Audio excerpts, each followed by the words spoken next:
네, 안녕하세요. 이루다 영어 수학의 이혜리입니다. 제가 그동안 강의 영상 위주로만 업로드를 쭉 해왔었는데요.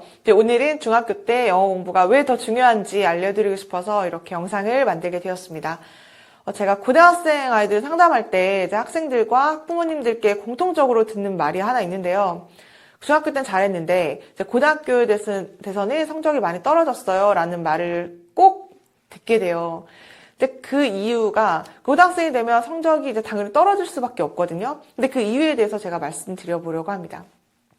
사실 정말 드리고 싶은 말이 정말 너무너무 많긴 하지만 제가 오늘 그냥 간단하게 문법과 그 어휘의 양이 대체 얼마큼 늘어나는지에 대해서만 정리해서 알려드리려고 해요.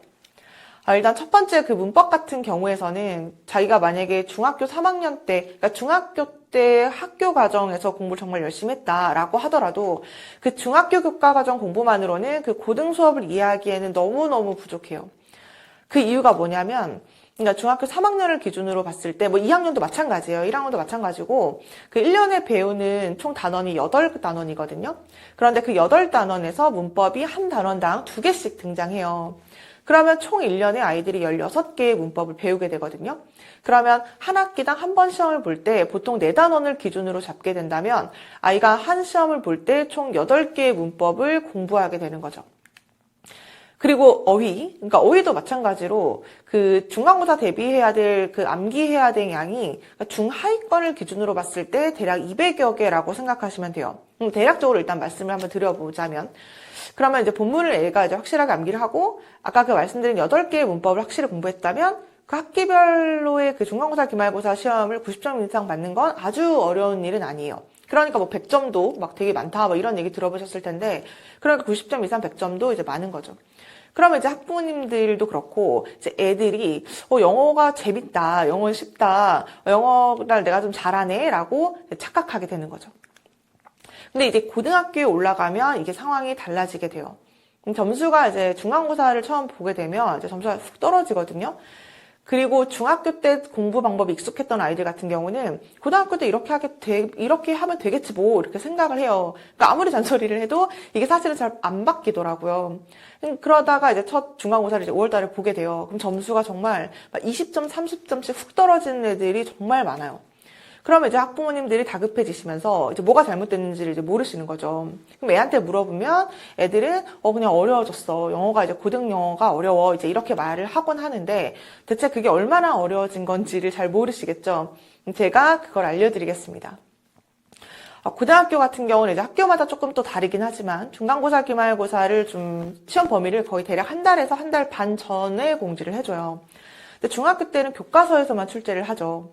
근데 고등학교 같은 경우는 교과서, 그다음 부교재, 3월 달에 보는 모의고사 이렇게 총 3가지로 첫 중간고사를 출제를 하게 되는데요. 부교재도 뭐 학교별로 좀 다르긴 하지만 뭐 대략 부교재를 쓰는 학교들이 많기 때문에 대략 그 부교재에서 나오는 지문이 한 16개에서 20개의 지문, 그리고 3월 달에 그 본 모의고사가 25개의 지문, 그리고 교과서 한두 단원 정도 이렇게 출제를 하게 되는데 교과서의 그 양도 중학교랑은 정말 비교가 안 되고 한 4-5배 정도 길이라고 생각하시면 될 것 같아요. 그러면 이 3가지로 출제를 하게 되는데 아이들이 총 읽어내야 될 글의 개수 차이만 해도 대략 한 15배에서 20배가 아닐까라고 말씀드릴 수 있을 것 같아요. 근데 이걸 한 달에서 한 달 반 안에 아이들이 이제 그걸 읽어내야 되는 거죠. 근데 여기서 정말 제일 중요한 부분이 나오는데요. 그 모의고사 25개 지문만으로도 그 중위권 기준의 아이들의 어휘 암기량이 그 400개가 넘어가요. 근데 이건 중위권 기준이고요. 교과서랑 부교재를 합쳐요. 이제 그러게 되면 아이들이 암기해야 될 어휘의 개수가 1000개가 넘습니다. 그러니까 다시 말씀드리면 이건 중위권 기준이고요. 만약에 중학교 때 선행학습을 못했다, 아니면 학원을 안 다녔다, 아니면 뭐 예체능 쪽으로 공부하느라 영어 공부 시기를 조금 놓쳤다라고 하는 학생이라면 중하위권으로 보셔야겠죠. 그럼 학생마다 좀 다르긴 하지만 뭐 1500개가 되는 학생들도 있을 것이고 뭐 왔다 갔다 할 텐데 그러면 이제 아이가 충분히 이제 열심히 해서 어휘를 다 암기했다고 한번 생각을 해보실게요. 그럼 어휘만 안다고 끝이 나는 게 아니죠. 이제 정확한 끊어읽기 해석과 함께 이제 문법을 분석해야 됩니다. 그런데 그 문법의 양 또한 어마어마하죠. 네, 지금 이 영상을 보시는 분이 학생이라면 아마 제가 무슨 말을 하는지를 정말 이해를 하시겠지만 학부모님들도 좀 계실 것 같아서 제가 한눈에 중학교 시험지와 고등학교 시험지를 이제 비교를 해드릴게요. 이게 중학교 시험지입니다. 단어의 밑줄이 이렇게 쳐져 있고 잘못된 어법을 이제 찾아주는 건데요. 밑줄이 짧을 뿐만 아니라 출제 범위는 아까 영상 초반에 말씀드렸던 것처럼 교과서 관련 핵심 어법이 몇 가지라고 했는지 기억하시나요? 네, 8개예요. 그 중에 하나로 대부분 정답 처리를 하거나 서술형도 그렇게 출제를 하기 때문에 애들이 그 정답을 찾기라는 것은 굉장히 간단해져요. 이게 이제 고등학생 시험지입니다. 제가 실제로 가르치는 학생의 시험지고요. 차이가 느껴지시나요? 문장 전체의 밑줄인 게 보이시죠? 이렇게 문장 전체가 밑줄이라는 게 의미하는 건 뭐냐면 그 한 줄 한 줄 녹아있는 그 모든 문법을 다 알아야 된다는 거예요. 그러니까 좀 간단히 말씀드리면 그 문법 개념서 한 권 자체가 그 통째로 머릿속에 들어가 있어야지만 그 자리에서 틀린 어법을 찾을 수가 있는 거죠.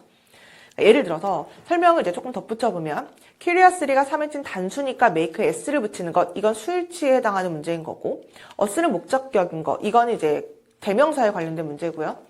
much가 비교급 수식부사, 이건 또 비교급에 관련된 문제고, more이 비교급이니까 이건 또 원급, 비교급, 최상급 관련된 문제고요. likely는 이제 투부정사 쓰는 거, 이건 또 투부정사에 관련된 문제. 그러니까 이 모든 것들을 다 알아야 한다고 생각하시면 되는데 이렇게 분석해야 할 지문의 개수가 최소 40여 개라고 생각하시면 돼요. 그럼 이렇게 문장을 다 분석한 다음에 아이들이 하는 게 문제풀이에 들어가는 거죠. 그러니까 단어 암기해주고, 해석해주고, 문법을 이제 다 분석한 다음에 그 다음에 문제풀이를 들어가요. 그러면 이제 애들이 틈틈이 이제 수행평가도 해야 되고, 수학, 국어, 뭐 다른 주요 과목뿐만 아니라 또 암기 과목도 해야 되죠. 그러면 이제 중고등학생 아이들이 공부를 이제 해줄 때 이렇게 많은 양을 대체 어떻게, 언제 공부해야 될까요? 제가 이 영상을 만들게 된 이유입니다. 이 모든 공부는 중학교 때 미리 해야 돼요. 그러니까 중학교 때 충분히 어휘를 공부해보고 문법 같은 경우도 이제 교과 문법뿐만 아니라 그 전체 개념을 꾸준하게 계속 공부를 해본 학생이라면 뭐 까다로운 어법 한두 개 정도만 체크를 해본 다음에 이제 바로 문제풀이 단계로 들어가는 방법이죠. 근데 제가 늘 아이들에게 강조하는 게 문제풀이를 많이 해봐야 성적이 올라요. 근데 물론 오답 체크도 함께요. 근데 기초 어휘랑 이제 문법이 부족한 학생이라면 당연히 문제풀이를 할 수가 없는 게 해석이 안 되고 뭘 물어보는지가 캐치가 안 되기 때문에 절대 문제풀이를 못 하는 거죠. 그러니까 단어 암기랑 문법 분석에 시간을 많이 쓴 학생들 같은 경우는 이 문제풀이 시간이 확보가 안 되기 때문에 그 상태에서 바로 시험을 보게 되는데 당연히 그 시간이 확보가 안 되면 성적이 오를 수가 없습니다. 근데 아까 제가 말씀드린 그 1000여 개의 단어를 외우고 문법 분석을 하는 게 한 달에서 한 달 반 만에 정말 가능할 거라고 생각하시나요? 저는 애들이 정말 대단하다고 생각할 정도로 정말 치열하게 그 공부를 해오고 있거든요. 근데 그렇게 고등학생 애들이 그렇게 치열하게 공부를 하는 이유는 뭐냐면 중학교 때 안 해서 그런 거예요. 그러니까 중학교 때 정말 많이 한 학생들 같은 경우는 고등학교 때 그 정도로 시간 투자를 하지 않아도 돼요. 그러면 그렇게 남는 시간에 애들이 뭘 해야 되느냐? 수학 공부를 해야 되고, 과학 공부를 해야 되고, 국어 공부를 해야 됩니다. 그래서 영어에서 시간을 줄이는 연습을 중학교 때 충분히 해줘야 돼요. 이 얘기를 정말 꼭 말씀드리고 싶고요. 그래서 오늘의 결론은요. 중학교 때 충분한 선행으로 어휘와 문법을 탄탄히 해둔 다음에 그 고등학생이 되었을 때는 그 문제풀이 시간을 확보해 두는 것이 핵심입니다.